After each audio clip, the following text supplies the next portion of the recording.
అమ్మా కొత్త పెళ్లి కూతురా, ఒక్కసారి నీ ముఖం చూపించమ్మా ఎలా ఉందో. ఎక్కడి నుంచి ఏరుకొచ్చిందో మీ అత్తగారు, ఎంత సుందరాంగివో ఒక్కసారి మమ్మల్ని చూడనివ్వు. తస్సదియా అనిత గారు, మా అబ్బాయి కోహినూరు వజ్రం అయినప్పుడు మేం మా అబ్బాయి కోసం వజ్రాన్ని తెస్తాం కదా. అరే అంతే కదా మరి. ఈ ఇంట్లో కోడళ్ళంతా చాలా అందగతిలే. కాసేపు ఓపిక పట్టండి. షర్మిల, సిగ్గుపడుతూనే ఉంటావా? నీ ముసుగు తీసి ముఖం చూపిస్తావా? మరీ సిగ్గనిపిస్తే చెప్పు, గుడ్డుగాన్ని పిలుస్తాను. నేను కొంగు తీస్తాను గాని దానికోసం మీరు నాకు 500 రూపాయలు కట్టాల్సి ఉంటుంది. మరి తస్సదియా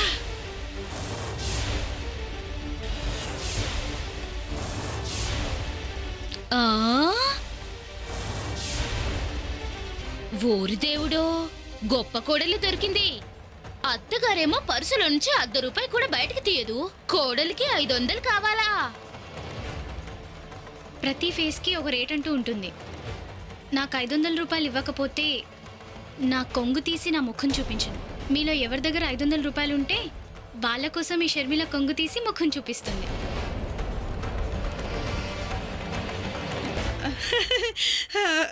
అదేంటంటే మా కోడలి పిల్ల చాలా వేళాకోళం ఆడుతుంది. అమ్మ షర్మిల, ఇది ఒక వేడుక కదా, త్వరగా ముసుగు తీసుకోవాలా? డబ్బిస్తేనే ముఖం చూపిస్తాను.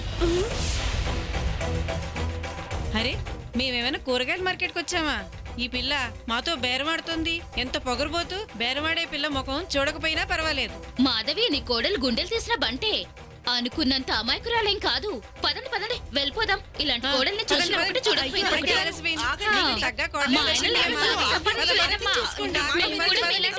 ఒకటి. చిన్నపిల్ల తెలియకంటే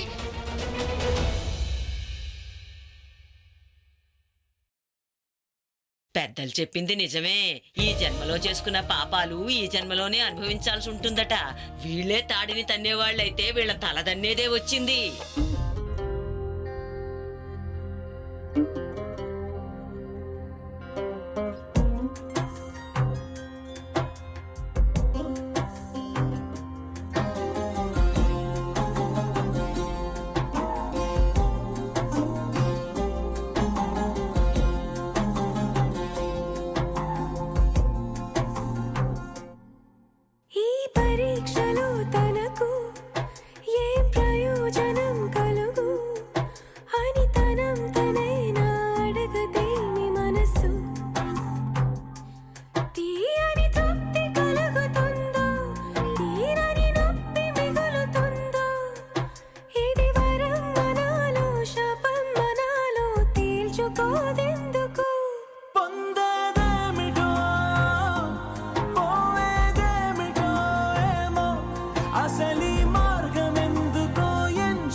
అలాంటి వాళ్ళది నిజమైన ప్రేమ కాదు, అది వ్యామోహం. ఎగ్జాక్ట్లీ చిన్నత్త, నిజంగా ప్రేమించుకున్న వాళ్ళు అలా చేయరు. ఎంత మనసు విరిగిపోతే కన్న కూతుర్ని పట్టుకొని మా దృష్టిలో చచ్చిపోయా ఉంటుందా తల్లి? అది సరే అమ్మా, తన కూతురుతో తన మాట అనేటప్పుడు ఆమె మాటల్లో వ్యథ, కళ్ళల్లో బాధ గమనించావమ్మా? పెద్దబాబుకు బర్త్డే విషెస్ చెప్పు కూడా వెళ్ళాం కదా. ఊరికే ఎలా కాలిపోతుంది? మంట పెడితేనో పడితేనో తగలబడుతుంది.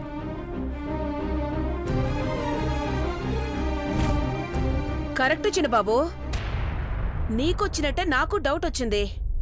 పార్వతే షర్టును తగలబెట్టిందనుకుంటా.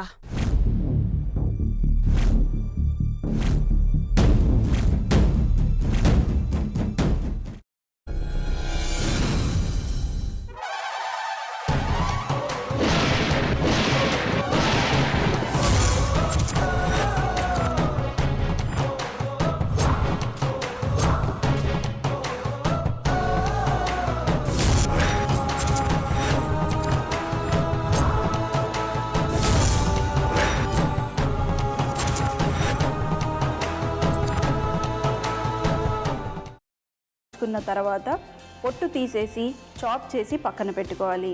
ఒక ప్యాన్లో కొద్దిగా నూనె వేడి చేసి అందులో ఆవాలు, మినప్పప్పు, శనగపప్పు, కరివేపాకు, సన్నగా తరిగి పెట్టుకున్న ఉల్లిపాయలు వేసుకుని 1 నిమిషం పాటు వేయించుకోవాలి. ఆ తర్వాత కాల్చి కట్ చేసి పెట్టుకున్న వంకాయని కూడా అందులో వేసుకుని బాగా మిక్స్ చేసి బౌల్లోకి ట్రాన్స్ఫర్ చేసుకుని అందులో తగినంత చిక్కటి పెరుగు లేదా పల్చటి పెరుగు వేసుకుని మిక్స్ చేసి అన్నంతో కానివ్వండి, చపాతీతో కానివ్వండి సర్వ్ చేసినా చాలా బాగుంటుంది.